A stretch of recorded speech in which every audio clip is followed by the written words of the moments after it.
Hola, ¿qué tal? Muy buenos días. Mi nombre es Clauditzer Jiménez Mendoza y soy voluntaria de Centro de Integración Juvenil Colima. Como cada lunes vengo compartiéndoles un tema nuevo. El día de hoy con cuentos con limotes escritos por el profesor Gregorio Torres Quintero les presento la leyenda de la piedra de Julapa.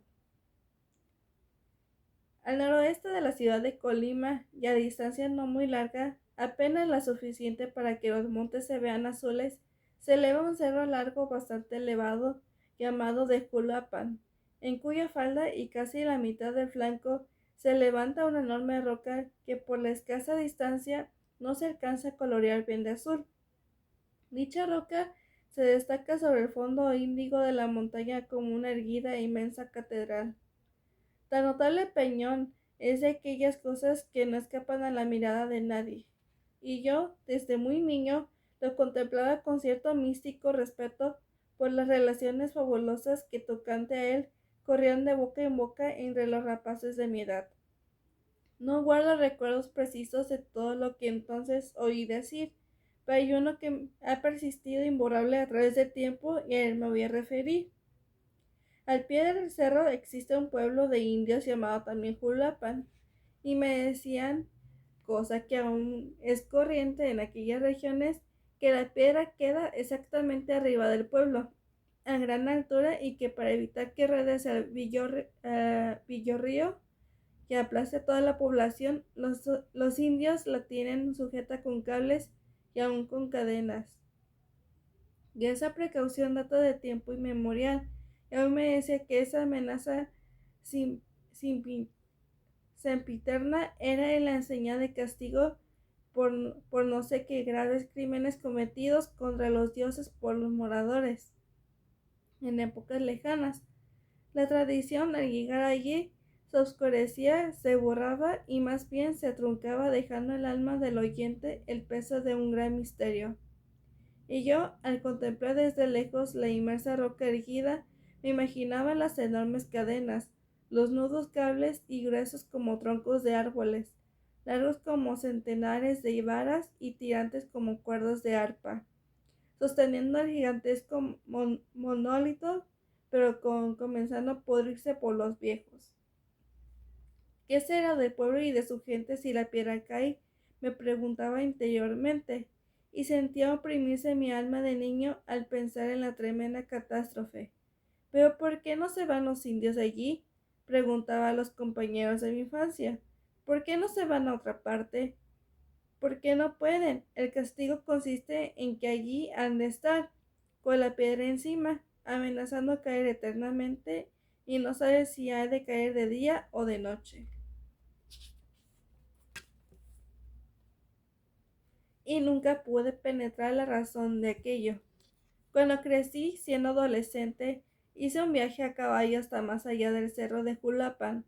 Al ir caminando hacia la roca, no podía apartar la vista de ella. La creencia infantil de las cadenas y cables ya no tenía ningún valor lógico, y sin embargo la persistencia de la imagen primitiva, tal como se formó en tiempos tan impresionantes, era tan vigorosa a ratos que parecía alentar aún dentro de mí como en mi infancia, pues involuntariamente, cuando toda la roca se presentó detalladamente en toda su majestad, mi vista anhelante buscaba inútilmente las cadenas o cables, tirantes como cuerdas de arpa y gruesos como troncos de árboles. Y pasé por el pueblo de Julapan.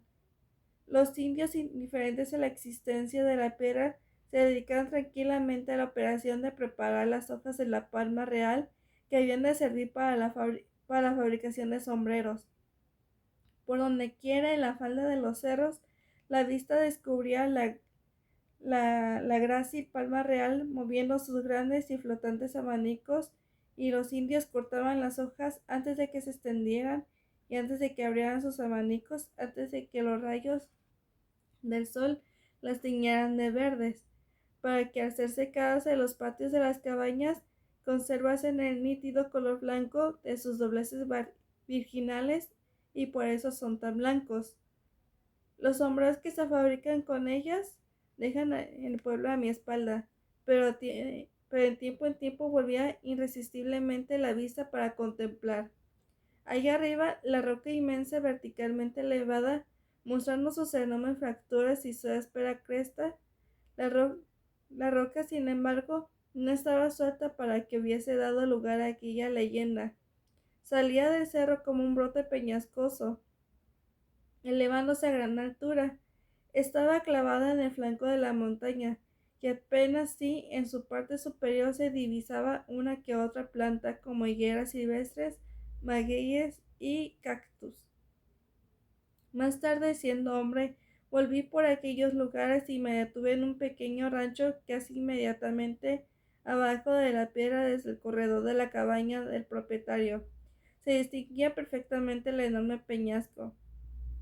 Y naturalmente la conversación giró sobre aquel accidente del cerro. Nadie había podido subir hasta él, por lo fregoso del terreno, y en realidad nadie sabía cómo era ni qué había en ella. Estaba entre las personas que acompañaban al propietario, un individuo por demás interesante. Era un viejo indio ilustrado, leguleyo, hábil y algo poeta. Nos divirtió un buen rato con sus pláticas pintorescas y con la recitación de sus poesías humorísticas. Pero al llegar al asunto de la piedra, asumió seriedad y nos dijo: ustedes pensarán todo lo que quieran, pero esa piedra está encantada. Allí hay encerrados grandes tesoros que datan desde los tiempos anteriores a la era cristiana. Esa piedra no es más que un templo, quizás una pagoda india, cuyas puertas están cerradas para nosotros los mortales y pecadores. Pero en un día del año se abren y se oyen el rumor de las plegarias. Yo he visto el humo del incienso elevarse en las mañanas, muy blanco y sutil. Además, yo he visto allá arriba algo más interesante que eso. Este hombre, me dijo el propietario, se pasa las horas muertas viendo la piedra. ¿Y qué ha visto usted?, le pregunté sintiendo un tanto picada mi curiosidad. Pues he visto a una mujer vestida de blanco y con una mitra en la cabeza llegar hasta aquel pico de la derecha. A mí me parece que es una sacerdotisa y permanece allí muchas veces hasta que el sol se mete.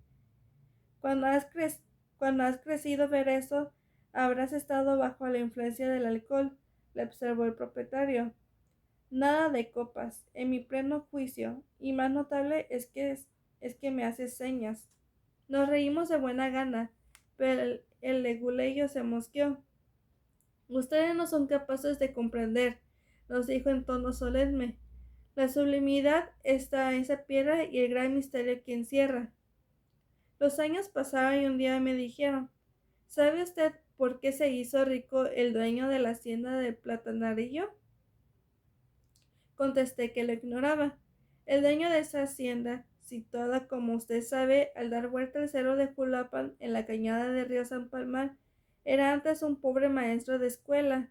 La madre de él había hecho en cierta ocasión un señalado favor a un bandido de los que operaban en los linderos de Jalisco y Colima. Creo que le curó una grave herida y que había recibido en una de sus tantas corridas, perdón.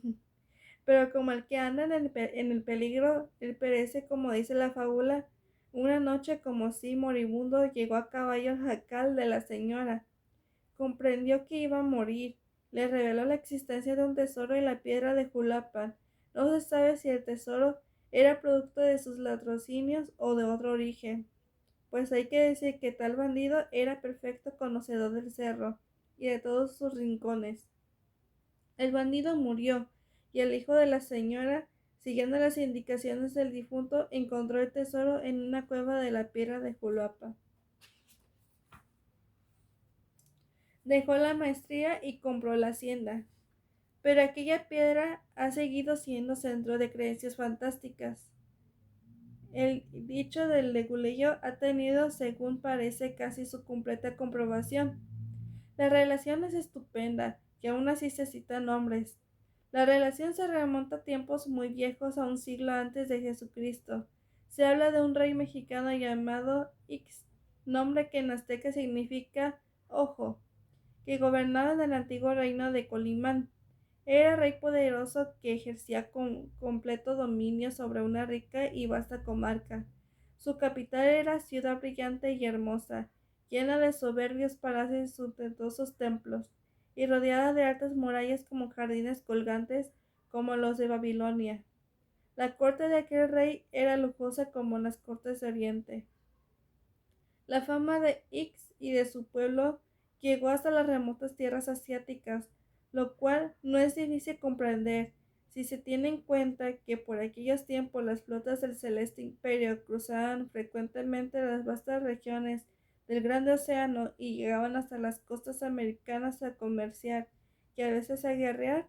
Pues bien, en cierto día de aquella edad remota llegó Sarawak, hoy Salagua, rada situada en un ángulo de la bahía de Manzanillo y que más tarde sirvió de astillero a Hernán Cortés y a otros exploradores españoles, una flotilla en que venía un prócer chino de muy elevada alcurnia.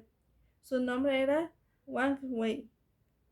Sabedor X de la presencia de aquel nombre de personaje en las costas de sus dominios, acudió a darle la bienvenida y a ofrecerle la debida hospitalidad en su corte.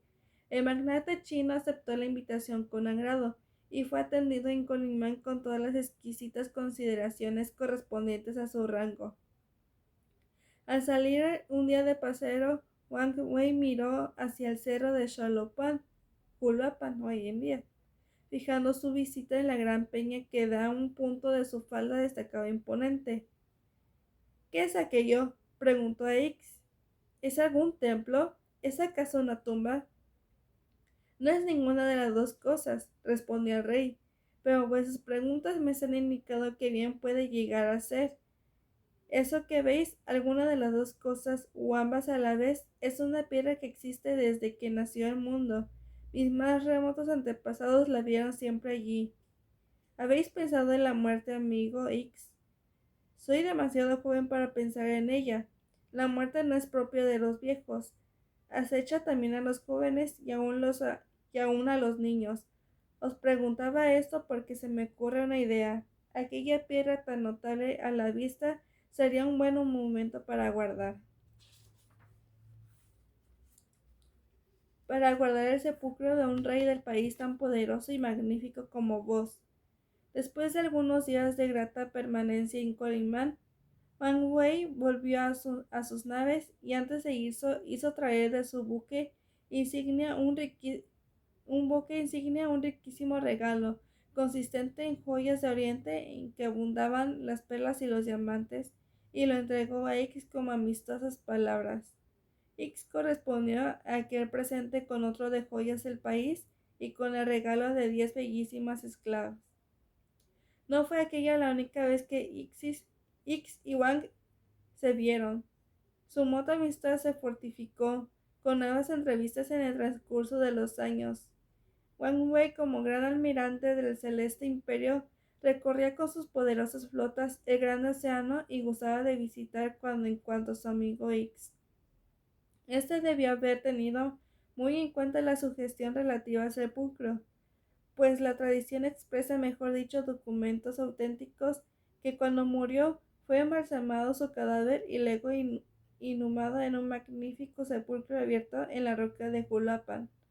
En la cama mortuoria, que era grande y suntuosa, encerraron muchos objetos de las pertenencias del rey, juntamente con grandes tesoros, entre los cuales se contaban los regalos de joyas orientales que le diera su amigo.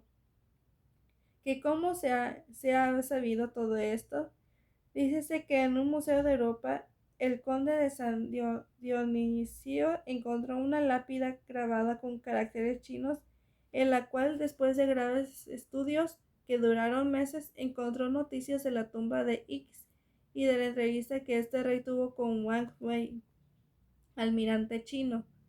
De la tumba se decía en la lápida que estaba señalada por una gran piedra noroeste de Colimán, en el cerro de Soloapan. Además, Se hablaba de una rica cripta, de ricas galerías y de magníficos tesoros, pero las señas de la situación de la tumba parecían al descubridor y descifrador de la lápida sumamente vagas.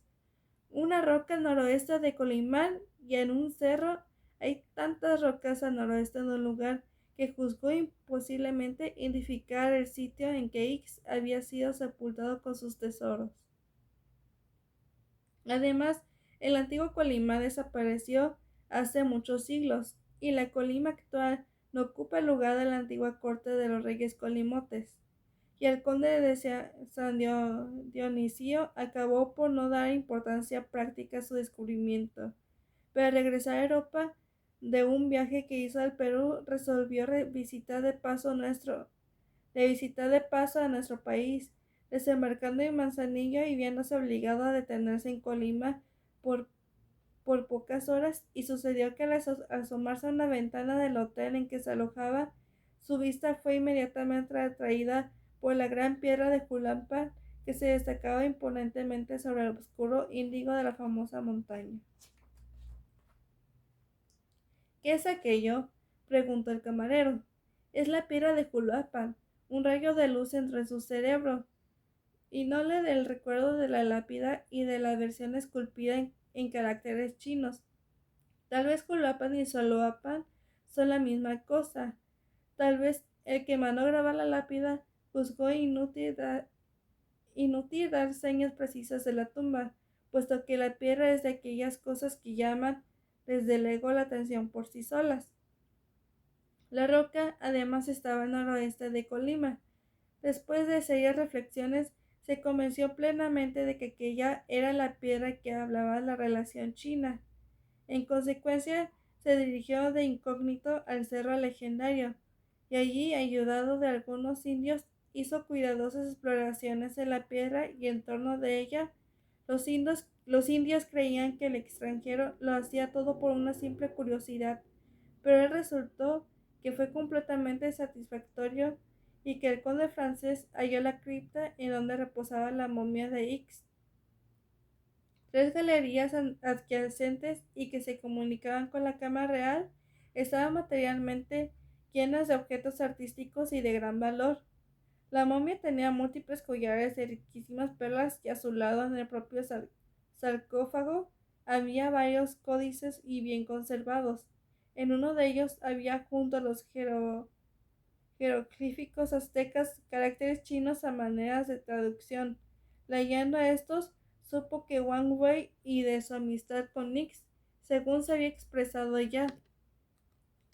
Los demás códices hablaban de templos, tumbas y ciudades sepultando bajo tierra, pero con señas precisas y bajo cuyas ruinas se certificaba la existencia de tesoros arqueológicos de gran valor. Para no hacerse sospechoso de la tumba de X, solo tomó las riquezas más fácilmente transportables y volvió a su patria, Francia, donde realizó algunos de los raros ejemplares recogidos, obteniendo en poco tiempo una fortuna de 20 millones de francos. Gozó de sus riquezas por varios años, siempre con la esperanza de volver a Julapan, pero sintiéndose gravemente enfermo y previendo su próximo fin, legó el códice de la entrevista a la Academia de Ciencias, a fin de que no perdiese el mundo de la noticia de X y de su tumba legendaria. Los otros códices, por la revelación que hacen de riquezas incalculables, los donó un sobrino suyo, heredero del título de nobleza.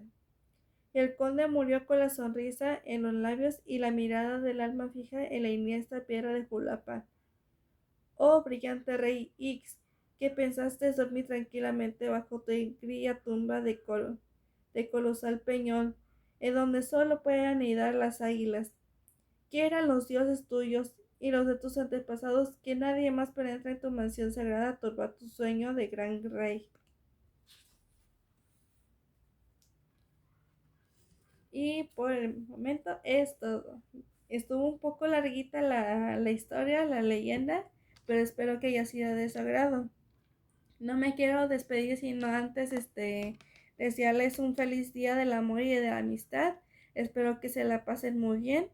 Siempre he dicho pues que no se ocupa hacer un día especial para demostrar lo mucho que queremos a esa persona, lo mucho que nos queremos a nosotros mismos también, hoy que es el día del amor propio.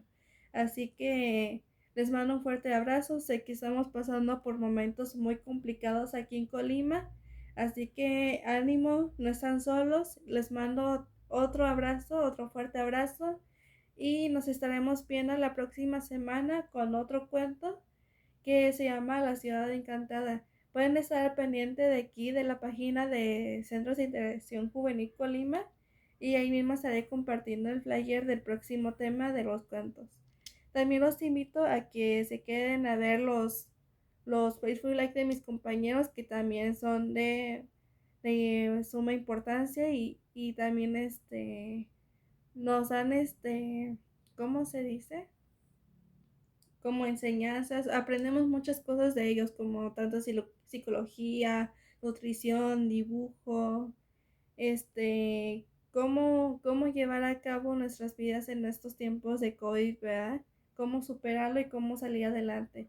Entonces los invito a que sigan viéndonos, y si quieren saber algo más sobre México, sobre Colima, me lo pueden poner aquí mismo en los comentarios.